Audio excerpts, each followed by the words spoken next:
नमस्कार, आप देख रहे हैं जनतंत्र टीवी और मैं हूं आपके साथ मीनाक्षी सिसोदिया। हाजिर हूं आपके सामने उत्तराखंड की खबरें लेकर। पंडित दीनदयाल उपाध्याय की आज जयंती है। सीएम धामी और बीजेपी के राष्ट्रीय महासचिव बीएल संतोष ने देहरादून के गांधी रोड स्थित दीनदयाल उपाध्याय की जयंती पर उनकी प्रतिमा पर माल्यार्पण किया है। सीएम धामी ने कहा कि पंडित दीनदयाल उपाध्याय की जयंती है, मैं पंडित दीनदयाल को नमन करता हूं। उन्होंने अंत्योदय का विचार और सिद्धांत हमारे सामने रखा। पीएम मोदी के नेतृत्व में उस विचार को मूर्त रूप दिया जा रहा है। उत्तराखंड में भी हमारा शिक्षा विभाग और पूरी टीम इसे आगे बढ़ा रही है। इसके तहत असाधारण प्रदर्शन करने वाले छात्रों और शिक्षकों को पंडित दीनदयाल शैक्षिक उत्कृष्टता पुरस्कार से सम्मानित किया जाता है।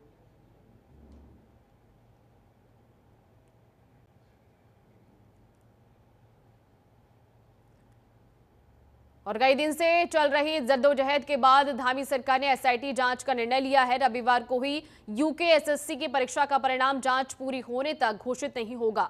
हाईकोर्ट के रिटायर्ड जज की निगरानी में गठित एसआईटी 1 महीने में जांच पूरी कर शासन को देगी। जिस सेंटर से पेपर आउट हुआ है उसके खिलाफ भी कार्रवाई होगी। ये जानकारी मुख्य सचिव आनंद बर्धन और पुलिस महानिदेशक दीपम सेठ ने प्रेस वार्ता में दी। मुख्य सचिव ने मीडिया कर्मियों से बातचीत में कहा कि राज्य सरकार के लिए परीक्षा प्रणाली की पारदर्शिता और शुचिता के साथ ही अभ्यर्थियों का हित सर्वोपरि है। इसी क्रम में गत रविवार को संपन्न परीक्षा में सामने आई शिकायतों की जांच एडिशनल एसपी स्तर के अधिकारी की अध्यक्षता में गठित एसआईटी द्वारा कराई जाएगी। मुख्य सचिव ने यह भी कहा है कि जांच निष्पक्ष ढंग से हो, इसके लिए यह भी एसआईटी जांच की निगरानी हाईकोर्ट के सेवानिवृत्त जज के द्वारा की जाएगी। 21 सितंबर को अधीनस्थ चयन सेवा आयोग द्वारा जो परीक्षा आयोजित की गई है उस प्रकरण की गहन जांच के लिए एक एडिशनल एसपी के स्तर की अध्यक्षता में विशेष अन्वेषण दल एसआईटी गठित की जाएगी, जिसका कार्यक्षेत्र पूरा प्रदेश होगा और यह जांच निष्पक्ष हो, स्वतंत्र हो और तथ्यपरक हो। इसके लिए यह भी निर्णय लिया गया है कि यह एसआईटी माननीय उच्च न्यायालय के सेवानिवृत्त माननीय न्यायाधीश के टोटल सुपरविजन में कार्य करेगी और माननीय न्यायाधीश द्वारा पूरे प्रदेश का भ्रमण भी किया जाएगा, सभी जिलों का। और कोई भी व्यक्ति यदि उसके समक्ष इस प्रकरण से संबंधित कोई भी तथ्य, कोई भी सूचना हो, सेवानिवृत्त जज के द्वारा की जाएगी। और कोई भी व्यक्ति कुछ भी तथ्य, कोई भी सूचना, कोई भी जानकारी अगर देना चाहें तो वो माननीय न्यायाधीश को दे सकते हैं, संबंधित एसआईटी को दे सकती है। राज्य में ये परीक्षा और इतने सारे केंद्र थे, पूरे 13 जिलों का इसमें इन्वॉल्वमेंट है। इस वजह से ये सोचा गया कि ये इन्वेस्टिगेटिंग टीम अपना काम तो यूं करेगी, बट इसका दायरा जो जुरिस्डिक्शन है वो पूरे राज्य का होगा और जो भी तथ्य और उनको इस अपनी विवेचना में मिलते जाएंगे वो इस पे आगे इन्वेस्टिगेशन में आगे बढ़ते हैं। और वे पेपर लीक के खिलाफ युवाओं के प्रदर्शन के बीच सीएम धामी का बड़ा बयान सामने आया। सीएम धामी ने कहा कि राज्य में सख्त नकल विरोधी कानून लागू होने के बाद कोचिंग माफिया और नकल माफिया के होकर नकल जिहाद छेड़ने का प्रयास कर रही है, लेकिन सरकार नकल जिहादियों को हर हाल में मिट्टी में मिलाकर रहेगी। सीएम धामी ने कहा कि राज्य सरकार ने नकल माफिया पर अंकुश लगाने के लिए देश का सर्वश्रेष्ठ नकल विरोधी कानून लागू किया है। इसके बाद से 100 से अधिक नकल माफिया को जेल भेजा गया है। सरकार के प्रयासों से विगत 4 वर्षों में पारदर्शिता के साथ 25,000 से अधिक युवाओं को सरकारी नौकरियां मिली हैं। सीएम धामी ने 2 टूक चेतावनी देते हुए कहा कि सरकार ऐसे तत्वों के इरादों को सफल नहीं होने देगी। राज्य सरकार हर हाल में परीक्षा माफिया और नकल जिहादियों को मिट्टी में मिलाने के लिए कृत संकल्पित है। सरकार नकल जिहाद की किसी भी कोशिश को पूरा नहीं होने देगी। देश में सबसे ज्यादा प्रकार के जिहाद उत्तराखंड में है। बात की जाए जैसे कि लब जिहाद, लैंड जिहाद, थूक जिहाद के बाद अब नकल जिहाद भी आ गया है। नकल जिहाद चलाने वालों को किसी कीमत पर सरकार छोड़ेगी नहीं।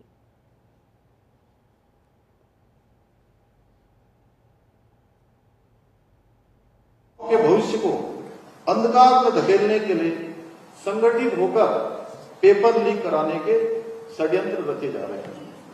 कोचिंग माफिया और नकल माफिया एक होकर राज्य में नकल जहाज छेड़ने का प्रयास कर रहे हैं। जांच से पहले ही प्रदेश में अराजकता फैलाने का प्रयास कर रहे हैं। लेकिन मैं आप सभी, उन सभी नकल माफियाओं को, उन जिहादियों को बता देना चाहता हूं कि हमारी सरकार राज्य में नकल माफियाओं को जब तक मिट्टी में नहीं मिला देगी तब तक हम चैन से नहीं बैठेंगे। और पुलिस ने पेपर लीक मामले में मास्टरमाइंड उमर खालिद और उसकी बहन को गिरफ्तार कर लिया है, जबकि अन्य लोगों की धरपकड़ जारी है। वहीं बेरोजगार युवा सड़कों पर संघर्षरत हैं। बेरोजगार संगठन का कहना है कि जब तक ये पेपर निरस्त नहीं हो जाता तब तक उनका धरना खत्म नहीं होगा। वहीं इस मामले को लेकर सीएम धामी ने कहा कि युवाओं के साथ खिलवाड़ करने वाले किसी भी व्यक्ति को बर्दाश्त नहीं किया जाएगा। इससे पहले भी नकल प्रकरण में 100 से ज्यादा लोग सलाखों के पीछे गए हैं। इस मामले में भी जो दोषी होगा उस पर कठोर कार्रवाई की जाएगी।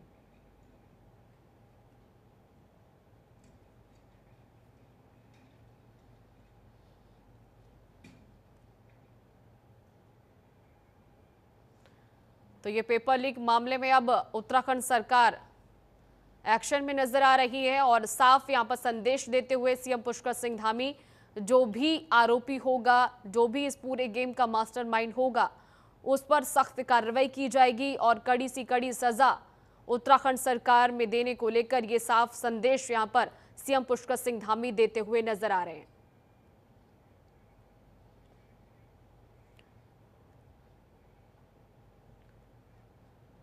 और अब रुख करेंगे बड़ी खबर का। बिहार चुनाव को लेकर बीजेपी का बड़ा फैसला। बीजेपी के चुनाव प्रभारी का ऐलान सामने आया। धर्मेंद्र प्रधान बिहार के चुनाव प्रभारी हैं। जी हां, सीआर पाटिल सह प्रभारी बनाए गए, तो वहीं केशव प्रसाद मौर्य सह प्रभारी बने। भूपेंद्र चौधरी पश्चिम बंगाल की बीजेपी चुनाव प्रभारी बने। विप्लव देव पश्चिम बंगाल की सह प्रभारी बने। तो ये बड़ी खबर बीजेपी के खेमे से धर्मेंद्र प्रधान बिहार के चुनाव प्रभारी बनाए गए हैं। बिहार विधानसभा चुनाव को लेकर बीजेपी अब पूरे तरीके से यहां पर तैयार है और तमाम रणनीतियों पर काम कर रही है। इसी के चलते केशव प्रसाद मौर्य सह प्रभारी बिहार चुनाव को देखते हुए बनाए गए हैं। बीजेपी ने अपना ये फैसला सुना दिया है बिहार चुनाव को लेकर और इस फैसले में कहा गया कि विप्लव देव पश्चिम बंगाल के सह प्रभारी बने हैं। बिहार चुनाव को लेकर बीजेपी का ये बड़ा फैसला, बहुत बड़ी खबर। इस वक्त बीजेपी के चुनाव प्रभारी का ऐलान हो गया है। सीआर पाटिल सह प्रभारी बनाए गए हैं, तो वहीं धर्मेंद्र प्रधान बिहार के चुनाव प्रभारी बने।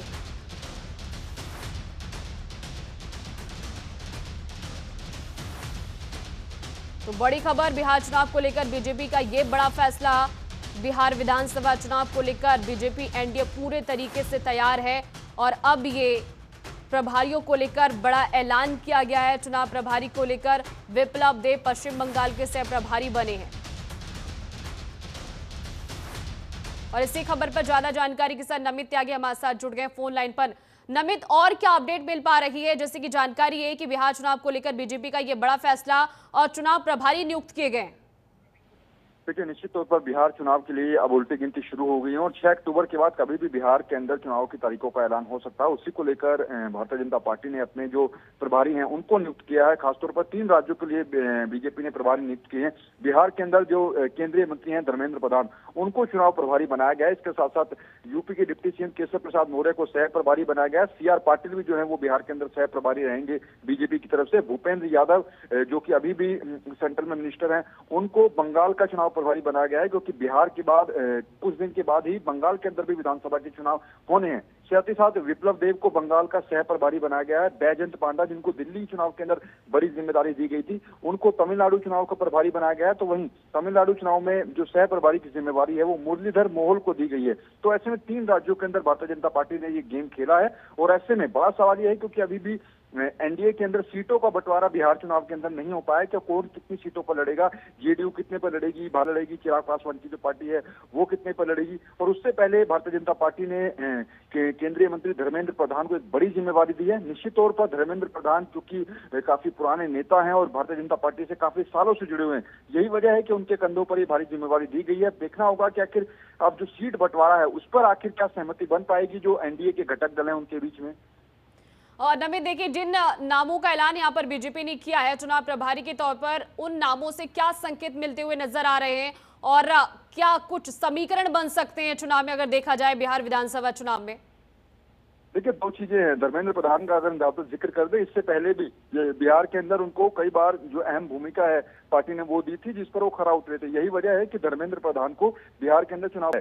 केशव प्रसाद मौर्य को इसलिए सह प्रभारी बनाया क्योंकि बिहार का काफी जो मैक्सिमम हिस्सा है वो उत्तर प्रदेश से भी टच होता है। उत्तर प्रदेश के डिप्टी सीएम है केशव प्रसाद मौर्य, इसीलिए केशव प्रसाद मौर्य को सह प्रभारी बनाया गया है बिहार का, क्योंकि मैक्सिमम ऐसे लोग भी हैं जो कि यूपी बिहार के बॉर्डर पर रहते हैं, इसलिए केशव प्रसाद मौर्य को जिम्मेवारी दी गई है। भूपेंद्र यादव को बंगाल चुनाव का प्रभारी बनाया गया है, क्योंकि पिछले हम 4-5 महीनों में देख रहे हैं कि भूपेंद्र यादव ने कई दौरे बंगाल के किए हैं, इसीलिए क्योंकि उनको भली भांति वहां की समझ भी है, इसलिए भूपेंद्र यादव को वहां पर जिम्मेदारी दी गई है। क्योंकि जैसा मैंने पहले आपको बताया कि बिहार चुनाव के कुछ ही महीनों बाद बंगाल के अंदर भी विधानसभा के चुनाव होने हैं, और बंगाल के अंदर इस बार पूरी ताकत से भारतीय जनता पार्टी चुनाव में उतरने वाली है।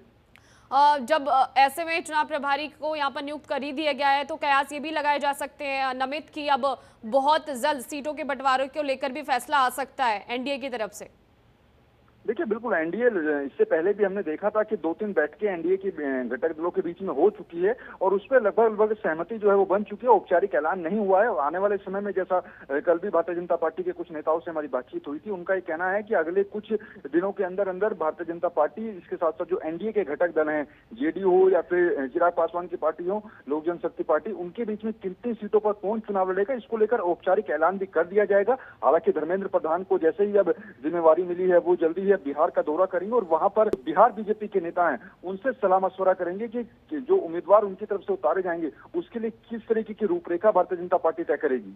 चलिए, बहुत शुक्रिया हमारे साथ जुड़ने के लिए नमित, और तमाम जानकारी साझा करने के लिए।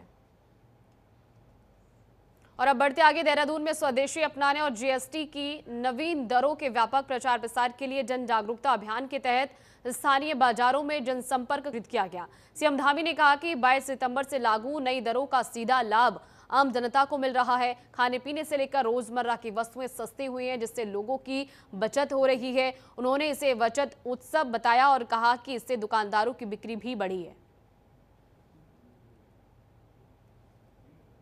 आम जनता, सामान्य जनता और सभी वर्गों के लिए जो ये जीएसटी की दरों में कमी की है, उसका परिणाम साफ दिखाई दे रहा है। 22 सितंबर से ये जो नई दरें लागू हुई है, मैं लगातार व्यापारी वर्गों से, आज तीसरा दिन है, 3 दिन लगातार मैं हर एक अलग अलग जो वस्तुएं बेचने वाले हैं उन अलग अलग प्रतिष्ठानों पर मैं गया हूँ। सभी ने मुझे बताया उनकी जो बिक्री है इस दौरान बहुत बढ़ गई है, और जो जरूरतमंद चीजें, जैसे यहाँ पर अभी मैं पूछ रहा था, कल मैंने फ्रिज से लेकर पेस्ट्री से लेकर तमाम प्रकार के खाने पीने के सामान थे, तमाम रोजमर्रा के उपयोग की वस्तुएं थी, या आज भी साबुन से लेकर पेस्ट से लेकर घी, और ये सभी वस्तुएं जो सस्ती हुई है, उससे एक तो लोगों की ये बचत उत्सव भी है, और साथ में बिक्री का भी, दुकानदारों की बिक्री भी बहुत बड़ी है, लोगों के लिए बहुत बड़ी राहत है, और ये क्रांतिकारी निर्णय है। सभी लोग इसके लिए प्रधानमंत्री आदरणीय मोदी जी का धन्यवाद कर रहे हैं। ठीक है, चलिए बढ़ते आगे। देहरादून में बीजेपी ने प्रदेश संगठनात्मक कार्यशाला के साथ मिशन 2027 की तैयारी का बिगुल बजा दिया है। कार्यशाला में राष्ट्रीय महामंत्री बीएल संतोष, सीएम धामी, प्रदेश प्रभारी दुष्यंत गौतम और सह प्रभारी रेखा वर्मा मौजूद रही। नए प्रदेश पदाधिकारी, जिला प्रभारी और जिला अध्यक्ष भी इस अहम बैठक में शामिल हुए। बीजेपी प्रदेश अध्यक्ष महेंद्र भट्ट ने कहा कि यह संगठन की पहली कार्यशाला है और अब संगठन का विस्तार बूथ स्तर तक किया जाएगा। उन्होंने कहा कि पोलिंग बूथ ही विजय का मुख्य केंद्र है, इसीलिए बूथ स्तर पर समन्वय और प्रबंधन को मजबूत करना कार्यशाला का मुख्य एजेंडा है। उन्होंने कार्यकर्ताओं से आह्वान किया है कि वे केंद्र और प्रदेश की योजनाओं को घर घर पहुंचाएं और 2027 में बीजेपी की जीत सुनिश्चित करें।